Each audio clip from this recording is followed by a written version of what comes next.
Ako po si Magda. Sa mga nagtatanong bakit gano'n ang pangalan niya, ang Magda po ay pinaiksing maganda. O, walang kokontra. Obvious naman, di ba? Ngayon pa lang, wawarningan ko na kayo, ha? Hindi po talaga ako magaling magkwento. Wala rin po akong talento sa paggawa ng tula. Pero, maaasahan niyo ako sa salita at sa gawa. Nung naglambing si Miss Anya na sana gawin ko ito, I said, I will do my best. Itaga mo sa bato. I will make the perfect mix na magugustuhan ninyo. At perfect drink ng best water. Ito yun, Amoreto.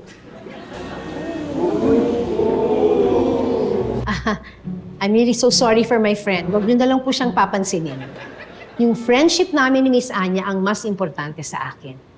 And I will take this opportunity to tell marami namang witness. Sana yung partnership namin ni Anya will extend to our business. Mahirap na kasing humanap ng mapagkakatiwalaan, lalo na sa panahon na puro ingay at daldalan. It's nice to have someone who after you put to the test, remains right there beside you and has remained to be the best. Miss Anya and everyone, I will forever be that someone. Someone you can trust, someone who needs no introduction. At dahil birthday mo ngayon, I wish you all the best. The best of health, the best of luck, the At best sana of... sa best water ka mag-invest.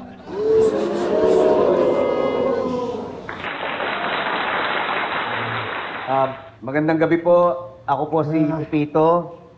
Kung sa maganda galing yung pangalan ni Magda, saan kaya galing yung apelyido ko? Ang apelyido ko po ay Manaloto. Pero nauna po yun bago ako nanalo sa loto. Tungkol nga po sana dyan yung naisip kong ikwento. Naganda pa nga po ako ng material, ito sinulat ko dito. Kaya lang naisip ko, baka hindi tayo matapos nito. Kaya pagdating ko kanina, sabi ko, iba na lang yung sasabihin ko. Ngayon kasi naisip ko, gusto ko na lang magpasalamat. Hindi lang kay Miss Anya, hindi lang kay Miss Magda, kung hindi sa inyong lahat. Oy, Manolo, ba't di ako kasama? Ba't ka ba sumisingit? Hindi ka na makasali sa programa. Mr. Carlos, kanina ka pa umihirit, ha? Hindi mo ba alam, may kasabihan, ang sumisingit, amoy singit.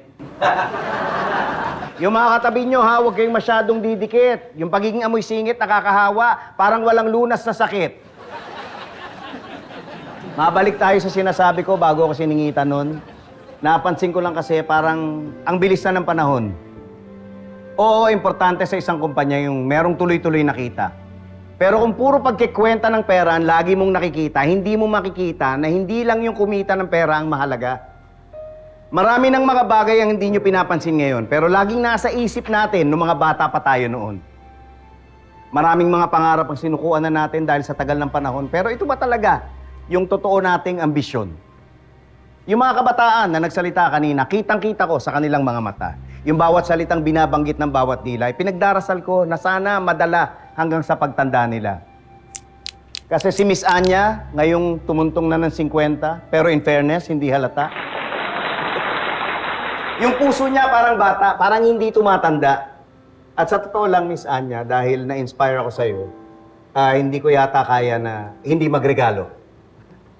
Kaya sana tanggapin mo ang suporta ko sa mga projects mo para sa mga kabataang to. Dahil bilib ako sa kanila, bilib ako sa'yo. Sana dumami pa sila at sana dumami pa ang kagaya mo. Pero teka. Ako lang yun, ha? Ikaw, Miss Magda. Baka you have something to say. Miss Anya, in behalf of Best Water, we will support you all the way. Thank you, Miss Magda. Thank you, Pipito. At sa inyong lahat na nandito, ito na siguro ang pinakamagandang regalo sa lahat na naging birthday ko. Salamat po sa inyo.